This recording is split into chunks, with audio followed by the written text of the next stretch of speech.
tá ali todo dia? Eu conheço, mas eu fui taxativa e disse, olha, da minha mãe se aparecer aqui hoje, eu vou mandar em casa buscar o documento que eu quero que ela vote como que pede. Aí, quer dizer, eu me senti bem, né, gente, sinceramente. Porque quando eu enchi a minha boca para falar mal de política, eu fiz a minha parte. Quer dizer, uma pequena demonstração. Mas eu tive que lutar contra 3 outras colegas. Uma achava que podia, a outra foi taxativa, deixa. E a outra disse, olha, é melhor deixar, tu vai ter pegar inimizade com o vizinho. Aí eu disse, você pode me odiar. Eu disse, você vai me odiar, mas eu vou pedir para você que vá em casa e pegue seu documento, porque foi bem alertado. Quer dizer, fiz a minha parte, né? Eu sei que é tão pequeno, né? Voltando, a ideia aqui é a técnica da transdução, tá certo? À medida que a gente vai avançando, claro que as dificuldades vão avançando, mas você também vai ficando mais preparado.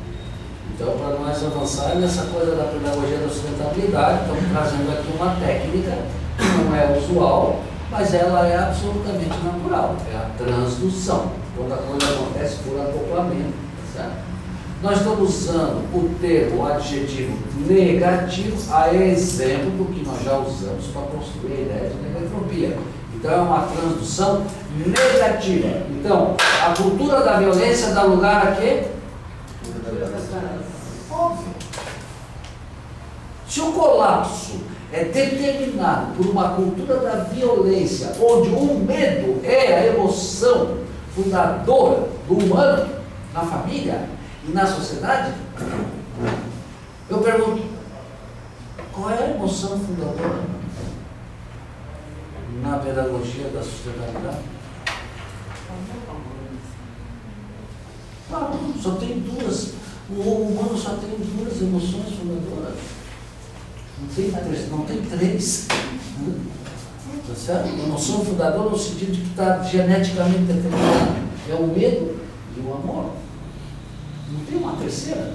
Então, a transdução negativa nos leva a uma certa clareza pedagógica. E aí você começa a ter esse conforto de chegar numa sala de aula, de chegar numa comunidade, enfim, você usar como você pode.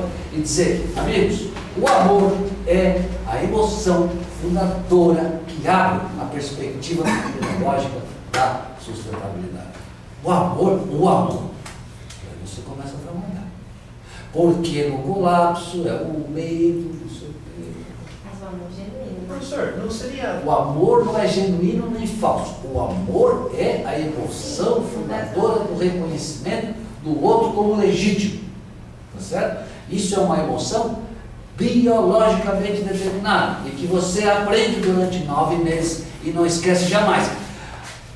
Mas se você não for educado, você acaba não usando.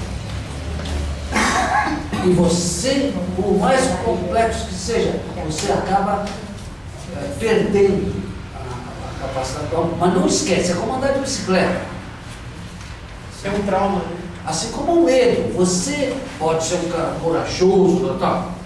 Mas você tem lá, você pode sentir um medo.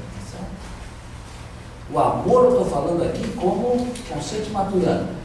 É o reconhecimento do outro como legítimo no processo de caminhar juntos, entende? Uma célula que caminha com a outra, uma gota que caminha com a outra. Então é essa coisa, a natureza caminha junto. Então é nesse sentido, Gabriela. É o amor. Sim. Aí eu já falei pensando, tipo, chegando numa sala, eu passei por isso esses dias, uma experiência. De um amor falso? Não, tô falando, eu fui dar uma aula e trouxe essa questão do amor e tal, e aí as pessoas, a sociedade, quando ela vem o amor, mesmo que tu fale que é uma emoção fundadora, ela já, dentro dela, vai gerar sinapses naquele amor, apegado ao amor, que cobra, isso. Doentio. Quando eu trouxe isso, o que eu quis dizer com genuíno, talvez dizer a palavra errada, é isso. Então, esse amor, também nós temos que levar, então, o que seria essa emoção fundadora de reconhecer o outro como legítimo, porque as pessoas, mesmo no amor, que elas acham que estão no amor, elas não reconhecem o legítimo. Tem homem que mata por amor, Guria. Olha só. Um amor que muda tanto de fase da vida, porque uma criança é magnífico como consegue amar Simplesmente, pega um animalzinho, por exemplo, por que perde o amor? Brinca com um cãozinho e quando cresce consegue ignorar aquele bicho, consegue ver como um objeto, algo insignificante, e quando é criança, briga por aquele, né, defende, faz parte, compartilha comida, enfim, tudo. Eu tenho uma experiência, e aí eu tive que voltar para o conceito de amor, entendeu? A emoção fundadora do humano. Então você recua até esse momento, e aí a partir dali é que tu vai criando a evolução da prática amorosa, que a gente vai ver na sequência. Onde é que nós estamos? Professor, só uma dúvida. Só um pouquinho, onde é que nós estamos, Fernanda? Tá, mas então recupera, onde é que nós estamos? Assim, a cultura da violência leva a cultura da paz, a prática da independência, uma prática amorosa e a razão fundamental, uma razão de senso. Tá. Ok, então a gente faz a transdução negativa para encontrar. Ah, tá aqui. Tá aqui. Porque a outra folhinha está andando por aí, né? Ah, tá aí. Então eu perguntei apenas a questão da cultura da violência. Então a cultura da violência, no raciocínio da transdução negativa, gera a cultura da paz. Como a cultura da violência tem um elemento emocional gerador, que é o medo, a cultura da paz tem o amor. Essa ideia de que o amor, não o medo, é a emoção fundadora, você vai buscá-la na primeira organização humana que é justificada pela presença do amor, que é a família. Da mesma forma como na cultura da violência, o medo mantém a família unida. Okay? Assim como mantém a sociedade unida pela força do clã, que evidentemente administra com base na violência. E na violência, né, do direito à morte. A ideia do patriarcado é isso. Né? Na cultura da paz, este amor que vai constituir o ser e a família, bom, pois a família vai encontrar a sua ambiência. Uma família tem a paz entre ela. O mundo aí fora pode estar a maior guerra, mas se aqui dentro da tua família você tem o amor como elemento que legitima todas as relações, você terá paz. E, aliás, as famílias que venceram e sobreviveram ao colapso foram famílias que, mesmo havendo o colapso lá fora, nos bairros, na Nassasa, elas conseguiram manter a paz no interior limitado da família. Então, a família é o espaço em que o amor estabelece a primeira cultura espacial da paz. Bom, a prática da indiferença, lá na pedagogia do colapso, vai gerar a prática amorosa. Claro, agora nós estamos num outro nível de coisas. Nós andamos e andamos nos implicando com as coisas. Você olha para a natureza e vê a natureza. Tu olha e vê as pessoas, tu vê as pessoas. Então, é completamente, é o oposto, já que agora nós sabemos com clareza que o oposto do amor não é o ódio, e sim a indiferença. Então nós precisamos de uma educação que consiga fazer com que os jovens, as crianças, se impliquem. Pedro. E parece que na verdade o contrário do amor não seja apenas a indiferença, mas também o medo. Não, Deus não livre sem o medo, o amor ficaria arrogante. O medo é absolutamente necessário para a nossa prudência, para o cuidado das crianças, dos adultos que não têm medo são terríveis. Mas então, enquanto emoções, que sentido que você fala que a gente substitui o medo pelo amor? Não, é que eu estou falando é que a opção pelo medo na pedagogia do colapso, já vou repetir as coisas.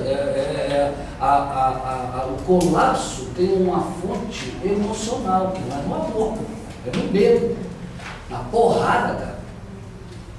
Entende? Porque tu, à medida que tu apanha, tu começa a ter medo, tá certo? Só que é um medo exterior, é um medo da violência.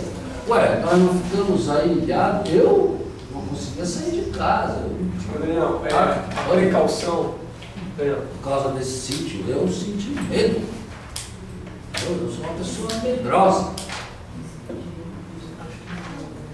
Fala. A precaução mostra que ali tem medo, né? É isso? Claro! Então quer dizer que cuidado amoroso é quando você fala de amor, mostrando que tem o medo. Não, ali. Não, cuidado não. Cuidado, a pedagogia do cuidado nós vamos ver ano que vem, não tem nada a ver com medo. A pedagogia do cuidado tem a ver com uma habilidade de cuidar uma pessoa. Não tem nada a ver.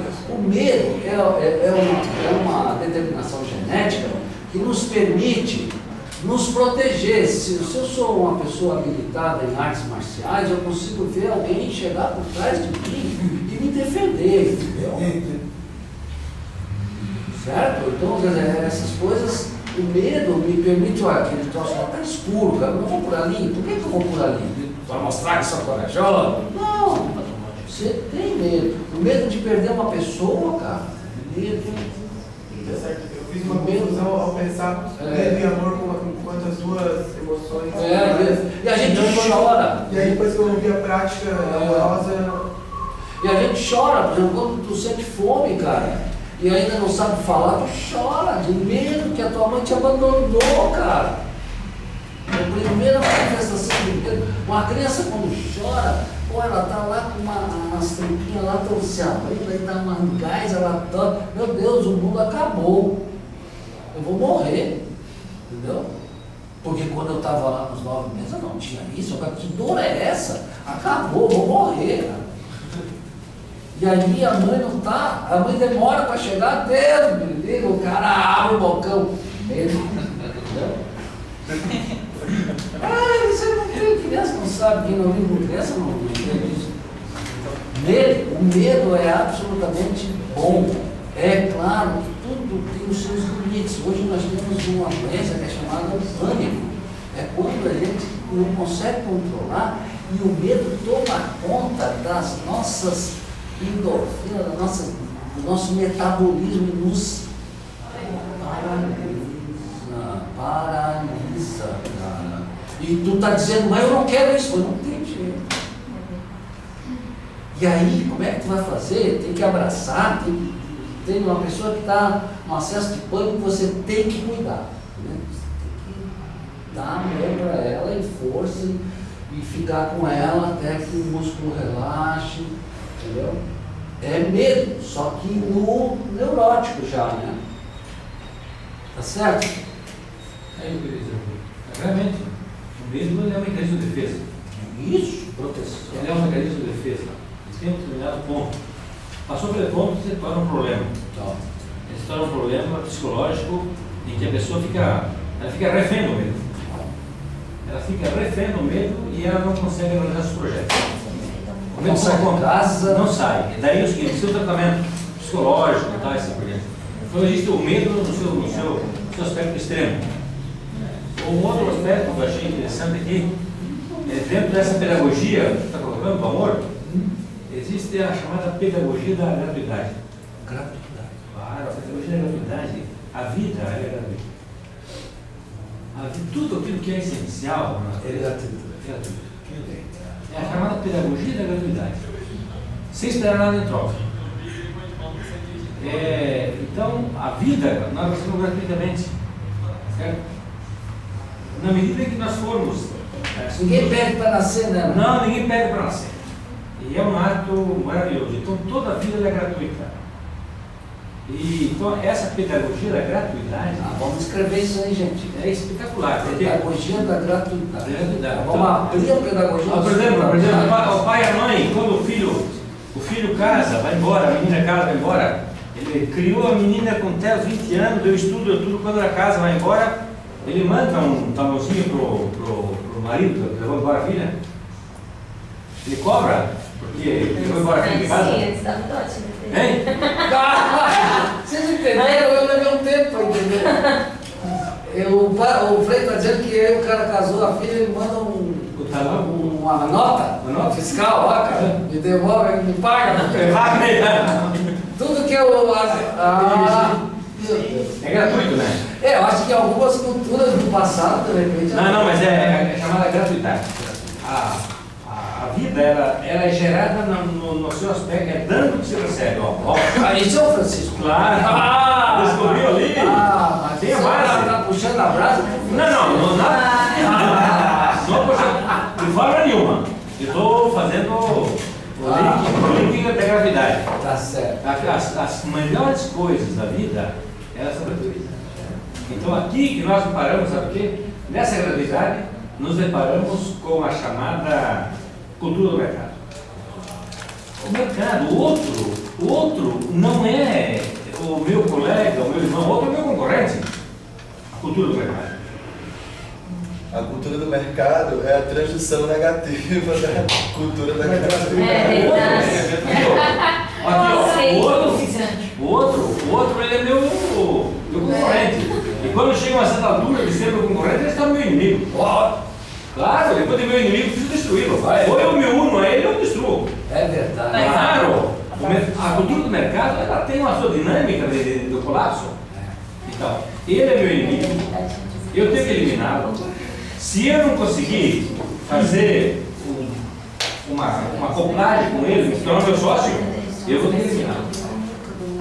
Essa é a cultura do mercado. Então, não tem gratuidade aí. Não. Então, a cultura da gratuidade é uma cultura que ela precisa ser educada. E ela passa via família, ela passa via escola, porque nós gostamos de cobrar tudo, né? Sem dúvida. Vamos avançando. Então vamos visualizar esse movimento, é isso? De uma a outra pedagogia com o auxílio dos fractais. Em termos epistêmicos, aqui eu estou fazendo o conceito de indução. Pode ler, por favor? Em termos epistêmicos, a indução é uma leitura livre, que vai do particular ao geral, enquanto a dedução vai do geral ao particular. Na primeira, realiza-se uma generalização a partir de um conhecimento particular. Na segunda, existe uma especificação a partir de um conhecimento geral. Já a transdução é uma leitura acoplada. Que acontece. Então, eu usei o termo livre para agora usar o acoplado, entende? Então, a leitura livre é uma leitura heterônima, né? Eu pego o geral e identifico o particular, ou pego o particular e identifico o geral. Então, é uma coisa que está longe. Essa acoplagem não é gratuita? A acoplagem é gratuita. É uma troca. Não é troca, né? Não é troca. Não, na transição. A transição não é troca. É a acoplagem. Pensei na gravidade. E aí começa um processo cooperativo. É a acoplagem. Não fui eu, mas eu estava pensando em outra coisa. Não na transição. Não que não haja troca em outro sentido, mas não é o termo. Não seria esse. Porque você vai, na verdade, ajustar o comportamento. Quando tu junta, se eu fizer assim, tu também terá que fazer assim, eu vou fazer. Então a gente ajusta comportamentos, conduta. Certo? É o baile. O exemplo do baile é muito bom, da dança. Certo? Não dá na dança para cada um fazer o que quiser, né? Uma dança dois.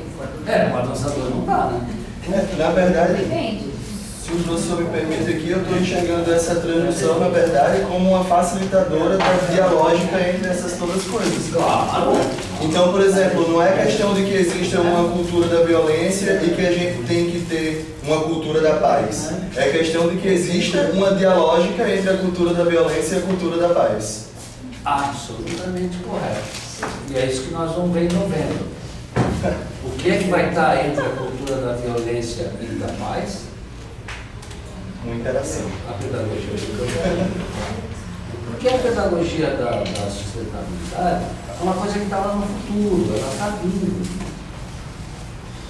Nós precisamos de uma pedagogia não para o futuro, para agora. Então a pedagogia do encantamento é reencantar as pessoas para esse diálogo. Só que a pedagogia do colapso, ela está aí, nós não estamos vendo ela, os caras falando aqui, nervosos. Se a gente pensa nas fábulas, né, quando tem os encantadores, eles trazem alguém com caminho, né? Então, o encantador de ratos, uma coisa assim, de cobra, sei lá, eles chamam todos os animais e eles seguem um caminho. Então, acho que é encantar o caminho da paz, o caminho da sustentabilidade. Se tu encontrar algum encantador de ratos, tu me avisa que eu tô precisando de ratos.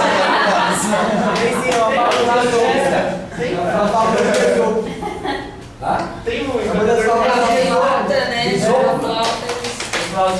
Ok, gente? Então nós estamos na transdução e aí quando chegar em novembro eu vou pedir para vocês dar uma abridinha para você se colocar no meio. Opa, então aqui está vindo o passado, aqui está vindo o futuro, só que eu estou no meio da crise. Então eu vou, o que eu vou fazer? Sei lá, eu vou encantar as pessoas.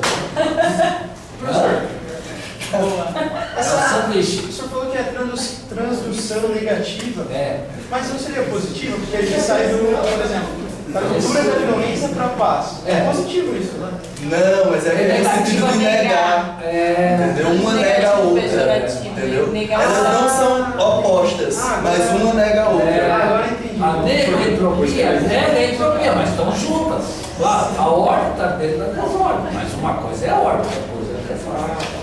Fosse uma transição positiva, imagina assim, na cultura da violência, seria uma cultura de guerra, que não é só violência. Pronto, já é Aí seria positivo. Tá de acordo, né? É amplificar. Na verdade, a tradução negativa é tu bota um espelho lá e, isso é assim? Então, era assado. Ok? Então, vamos lá. Continua, por favor. Já a conjunção é uma leitura acoplada que acontece no contato de um sistema com o outro. Neste movimento ocorre um reconhecimento estético entre as estruturas acopladas, atômicas, moleculares e epistêmicas, dado por suas pertinências químicas, físicas ou cognitivas. Dá para fazer de novo essa parte? Claro. Já a transdução é uma leitura acoplada que acontece no contato de um sistema com o outro. Neste movimento, ocorre um reconhecimento estético entre as estruturas acopladas, entre parênteses, atômicas, moleculares ou epistêmicas. Só um pouquinho. Nesse ponto, nesse momento aqui, nós estamos fazendo uma acoplagem epistêmica, certo? Mas existem as acoplagens atômicas. O núcleo dos átomos é uma transdução e as moleculares. Por favor. Dado por suas pertinências químicas, físicas ou cognitivas. Pronto. Química, físicas no caso do grupo, química no caso das pontes de hidrogênio e cognitivas no caso da epistêmica. Nós que estamos inventando essa coisa. Sim. Existem duas transduções entre as pedagogias do colapso e a da sustentabilidade, como podem ser vistas nos fractais. Uma diz respeito às geológicas complexas de base e outra se refere à relação entre as pertinências emergenciais das razões em ambas as pedagogias. Quem é que traduz isso aí? Quem é que traduz isso aí? Isso que ela leu, quem é que traduz? Pedro? A gente está pegando dois fractais, que são fractais que eles contêm lógica de negação uma com a outra, né? O fractal do colapso e o fractal da sustentabilidade. Isso.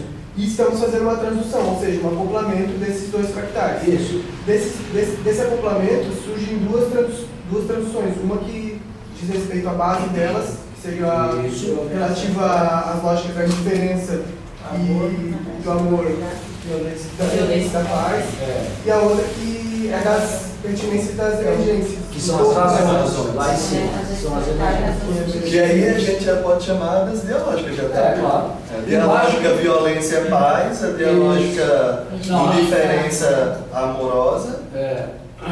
E a emergência da prática indiferença. Violência e indiferença com a dialógica.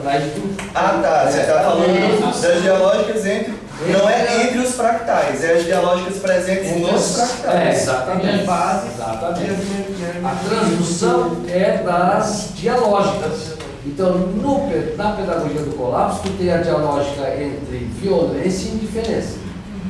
Delas emerge uma razão instrumental. Tá certo?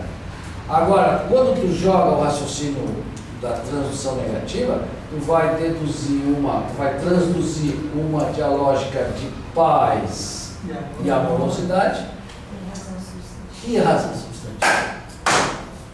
A razão seria a ideia da emergência. A emergência da paz e da amorosidade. Ok? Tudo isso para dizer que em novembro a gente não vai trabalhar com isso. Nós vamos trabalhar com o que está no meio da razão instrumental e no meio da razão substantiva. Qual é essa razão, Gabriela? É a Maria Gabriela, Não, é a razão mediadora. Ali na razão mediadora é que nós vamos trabalhar, Pedro, a mediação de como construir o melhor para tudo. Tá certo? De como construir a mediação dos conflitos pela linguagem. Tudo são técnicas, são habilitações mediadoras. Por isso é uma razão mediadora. Ela não é nem instrumental, nem substantiva, porque essas duas são razões que têm uma forte formalização filosófica. Então eu estou trazendo para vocês um conceito que é filosofia pura, razão instrumental e razão substantiva. Não tem um rigor aí, tu não pode estar inventando essas coisas. Agora, a razão mediadora, sim, essa é para nós inventar, certo? Porque essa não está formalizada. É flexível, né? Aí é para nós, é vocês que têm que pesquisar, tem que dedicar o resto da vida para fazer isso. A razão instrumental, meu Deus, precisou 2 guerras mundiais para ser sistematizada. Né? Horkheimer fez essa grande leitura. O que é que levou o povo italiano, o povo, não dá para dizer achei povo, na biblioteca o livro dele. Eclipse. Então, e aí veio Habermas e não, para aí, dá para a gente sair dessa, né? E cria o paradigma da razão comunicativa, que seria a razão da sustentabilidade. Bom, eu estou deixando para vocês agora, eu estou deixando para vocês um espaço aí de uns 20 anos para a gente formalizar com experiência, reflexão, crítica, uma razão mediadora. Que vai alimentar a pedagogia do encantamento, do presente. Ok? Seria a flauta, né? A flauta do encantador. O instrumento, né? A razão Não as razões instrumentais. Não, 20 anos, sim. 20 anos. Verdade, sem Sim. Mas Seja antes. Eu fico pensando assim, eu fico pensando no cuidado que tu tem que ter ao falar de uma razão mediadora como uma emergência, porque ao tu disponibilizar ela para que as pessoas exerçam esse poder criador, tu pode transformar a razão mediadora numa técnica, consequentemente numa razão instrumental. E isso não pode acontecer. Né? Pois é, depende. A pedagogia do encantamento, ela está baseada em 2 aprendizagens. A primeira é a aprendizagem das emoções. E a segunda é a aprendizagem com a experiência. A razão mediadora é uma emergência. Mas se Cada pensar. um vai, estou dizendo, é uma emergência. Se as emoções aqui forem as emoções da violência, do terror, é claro que Tu já vai lá para a pedagogia do colapso. Vai ser negociador, não vai ser medianeiro. Aí tu já tem a pedagogia do colapso. Então, se alguém te disser, não, mas aqui nós estamos fazendo a sustentabilidade, dele porrada. Pô, cara, mas isso não é estranho, entendeu? Mas o futuro não está determinado. Isso é onde eu estou convidando que você se situe. Né? Mas o futuro não é o futuro. O futuro está determinado. O presente não está determinado. O presente está indeciso. Tem uma frasezinha que eu espero que vocês saibam valorizar, é que a Gro Harley, ela diz que o nosso destino é comum, sabe? Que é a base do grande livro. Eu digo que não.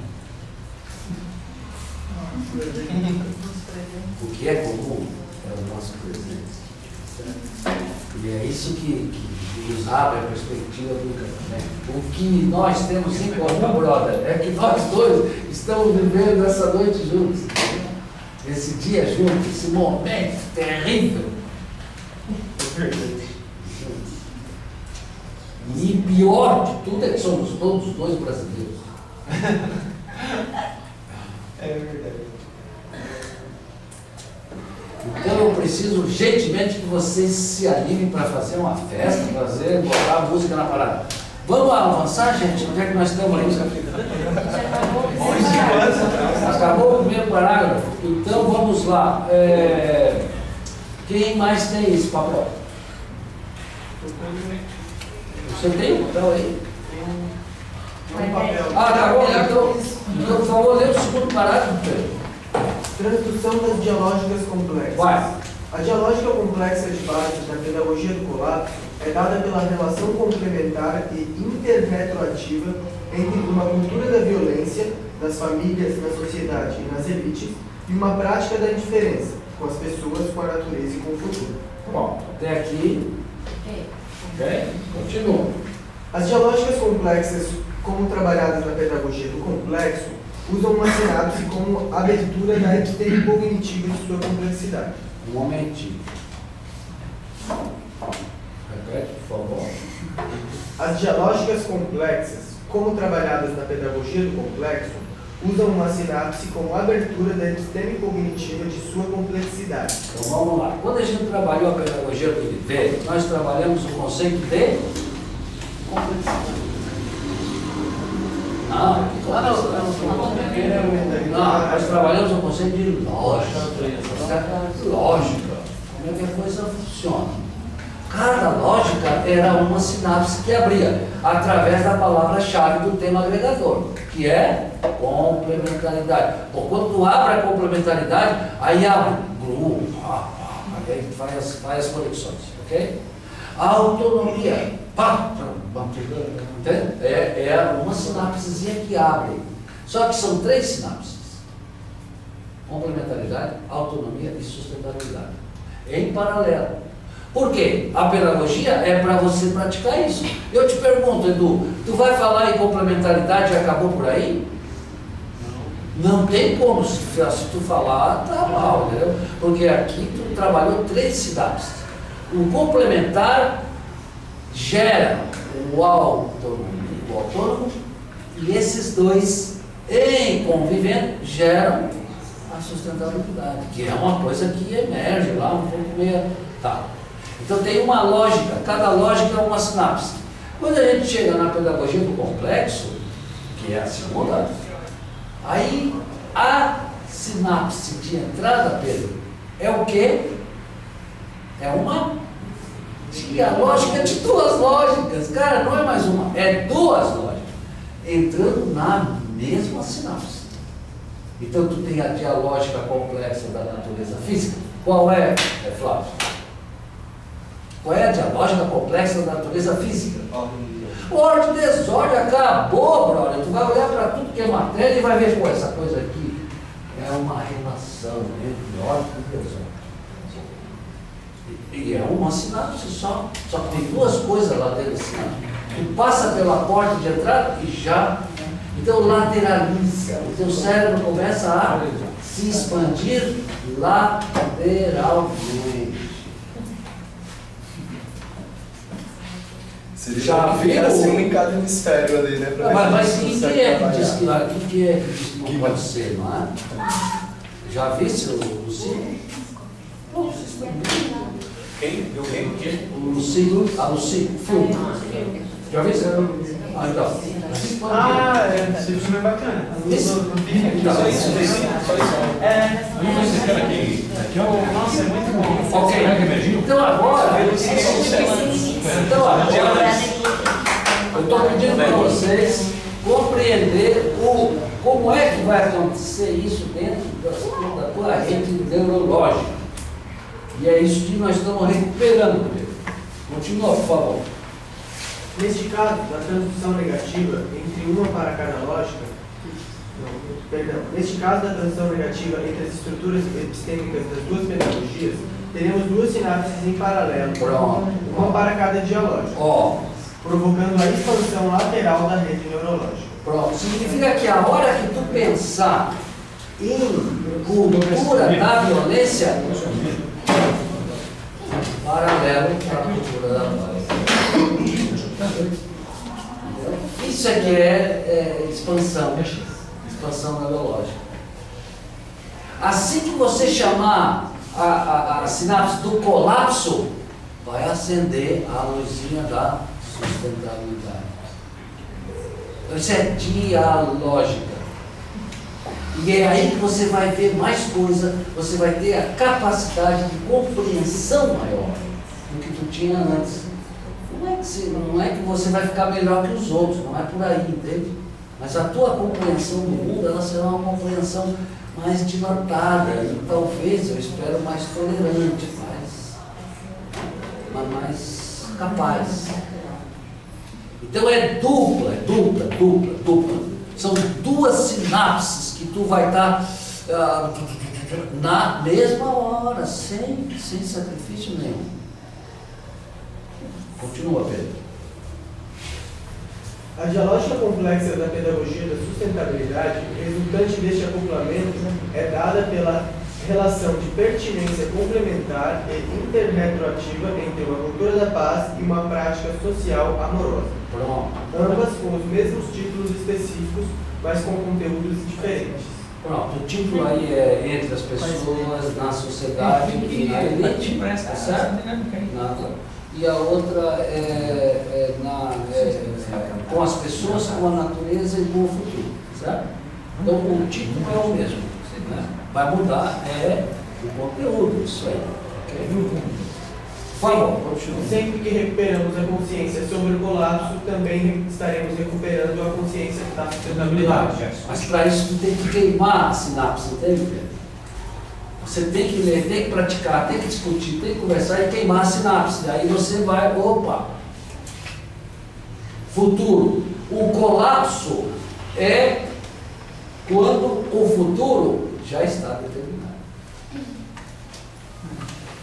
Aí é condicionado. A pedagogia do colapso, o futuro já está determinado, é o colapso. Acabou, libertar. O encantamento é o terceiro incluído, então, É nesse caso. evidente, cara. É a pedagogia transdisciplinária que nos permite conceber que tem uma pedagogia, e agora deixa eu te explicar aqui, Diego, não é no meio, não é sanduíche, não é Big Mac. Bem-vinda.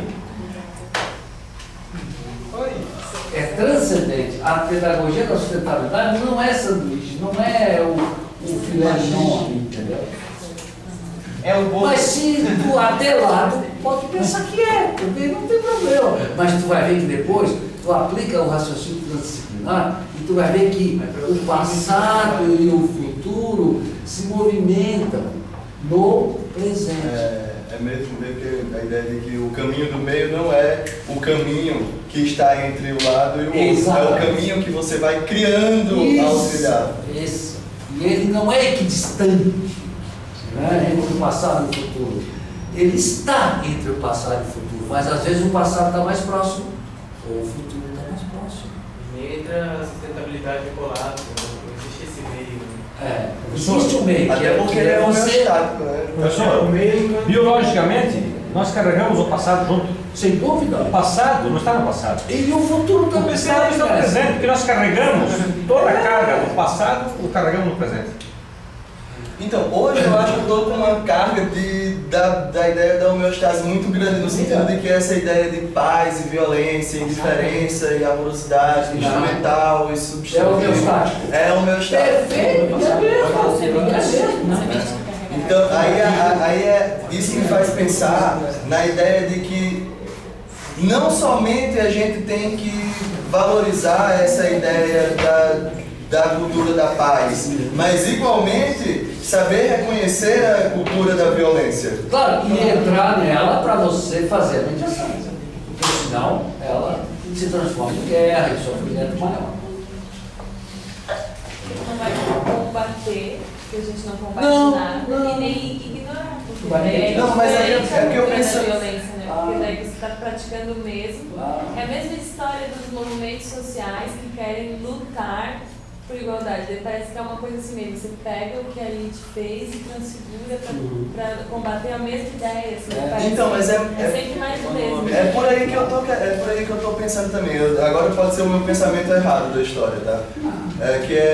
Que por exemplo, eu não sei em que medida é possível dizer que ao fazer a prática da paz e que ao me negar a fazer algumas práticas de violência, eu vou estar facilitando esse processo.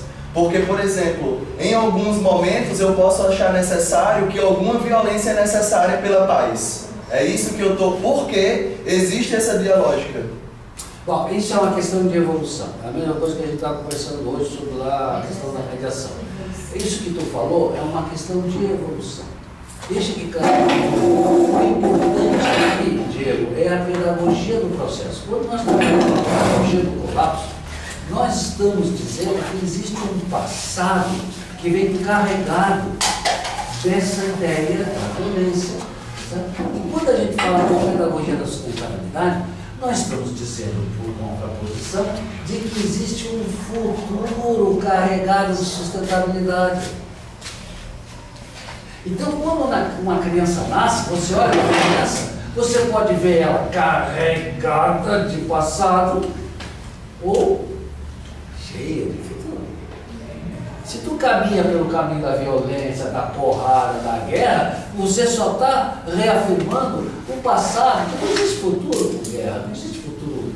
Você precisa ver a futuridade que existe numa araucária, numa criança, numa água, para poder trabalhar com a perspectiva do futuro.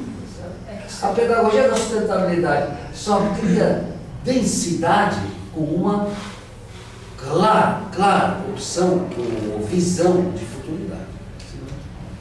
O ser humano carrega consigo uma carga muito, assim, ó, se a gente fosse posicionar quanto a paz e a violência, a gente carrega uma história inteira para chegar onde chegou hoje de violência. Violência contra os animais, violência contra a natureza nunca foi. Contra a natureza.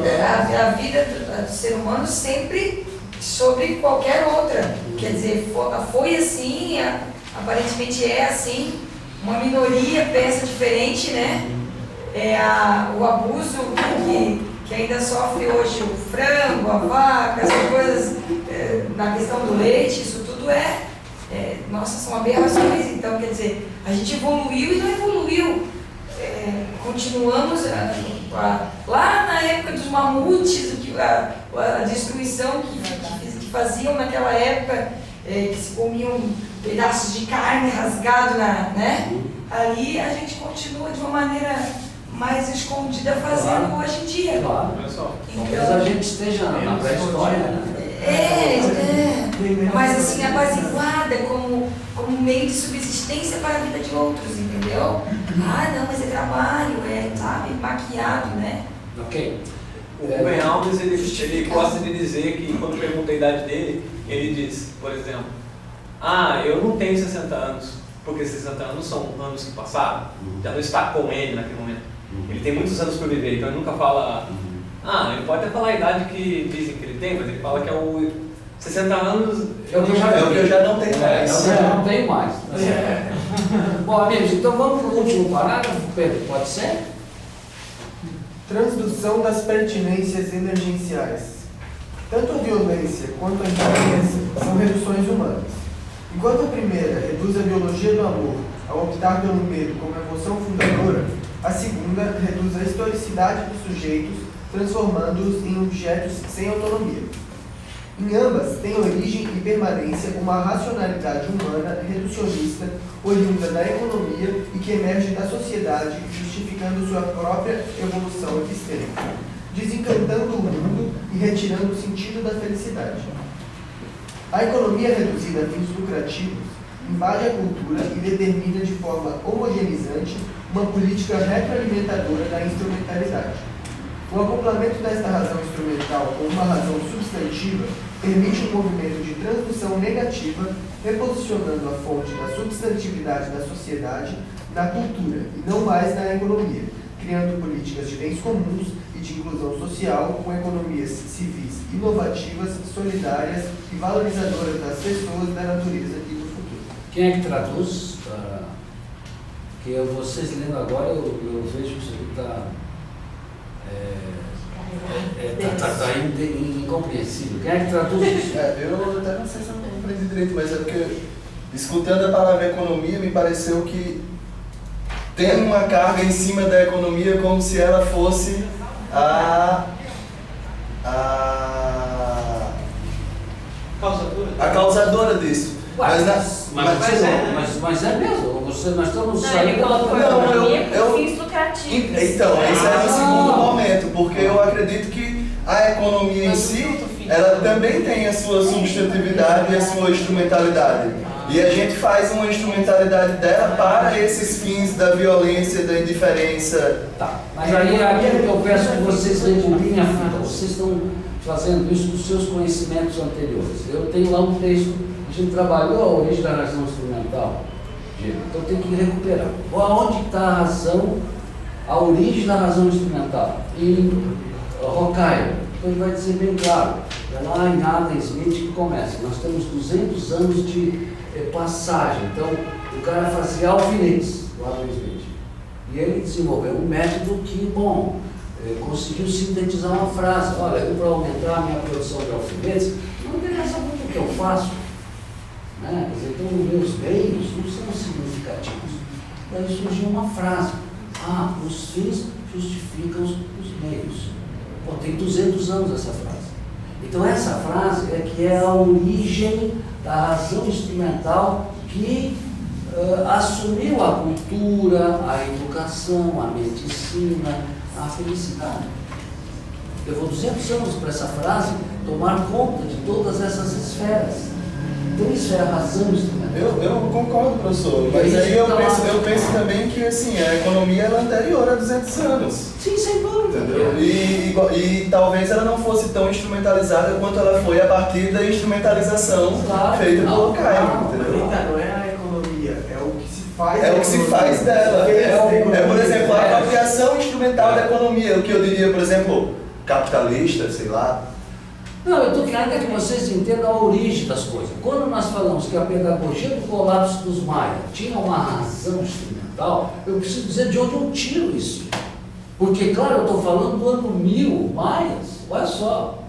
Quando eu digo que os vikings tinham uma razão instrumental na sua relação com a Groenlândia, eu tenho que dizer de onde sai essa palavra para eu poder entender como é que os vikings se acabaram. Então eles tinham uma razão instrumental. Essa razão é explicada por essa frase: os fins justificam os meios. Aí eu pergunto, onde é que veio isso? Isso não veio do cristianismo, não veio veio da economia gerada a partir da Revolução Industrial, não foi a Revolução Comercial. Mas os colonizadores que chegavam aqui não tinham a razão instrumental, mas eles tinham uma razão colonialista que era da indiferença. Eles não conseguiam entender nem o índio, que achava que nem tinha alma, e nem a floresta. Também os caras tinham uma razão instrumental, entendeu? Então nós precisamos entender de onde veio a coisa e dizer o que é. Agora, eu te digo, com a ideia da razão instrumental, eu te pergunto, Qual é a ideia da razão substantiva? É uma razão que vai justificar e substantivar meios e fins. Ponto. Percebe? Fica mais fácil tu ter um conceito de razão substantiva. Claro que Habermas colocou isso de forma muito mais evoluída e deu critérios. Né? Mas o que eu quero dizer é isso, nós precisamos localizar a fonte das palavras que nós estamos usando, Diego. Senão o nosso senso comum vai acabar com o rigor da coisa, entende? Então atenção, tem que ler Bachelard. Tu é mestre, posso falar isso. Gaston Bachelard, Novo Espírito da Ciência. O cara vai dizer que o maior problema do cientista são os conhecimentos prévios que ele tem. É o primeiro obstáculo epistemológico do cientista, é o conhecimento prévio que o cara tem. Não, mas eu não estou aqui querendo sobrepor o meu conhecimento prévio, não. Estou querendo justamente entender, professor. É isso aí, então aí, vamos se dedicar. Eu digo para vocês, o rigor científico do nosso curso, ele também tem que ser entendido, para a gente ter uma postura mais amigável, senão a gente pode pensar que estamos querendo, bom, sei lá, eu ter uma postura menos amigável. O professor, vive dizendo que Maquiavel disse os fins justificam os meios, mas foi uma interpretação equivocada. Aliás, foi só uma interpretação, ele não disse isso. Maquiavel não sei. Essa frase é muito... falam que... de 1400 ou alguma coisa, 1500. Claro. Disseram que ele falou, mas na verdade não. Não serão. A gente estudou em teoria política muito o príncipe do Maquiavel. Certo. E ali a gente foi analisando e em nenhuma parte da obra diz isso. Mas os maquiavelistas. Os maquiavélicos. Vem desde o início dos primórdios, desde a luz está na nuvem essa ideia da razão. Fim justifica os meios. Sim, sim. Aí a galera vai pegando. Eu acho que o Bento está dizendo que foi uma frase que surgiu depois, pode ter sido, mas foi atribuída aos princípios maquiavélicos. Equivocadamente. Quando a gente trabalha o conceito de nosfera, é legal, porque daí a gente não precisa ficar muito com essa preocupação. Por exemplo, é de Confúcio a frase de que não faça aos outros aquilo que você não quer que seja feito a você. 500 a.C. Bom, mas isso está lá nas Sagradas Escrituras, como Jesus tivesse dito. Então, quer dizer, 500 anos depois aparece, uns 600 anos depois.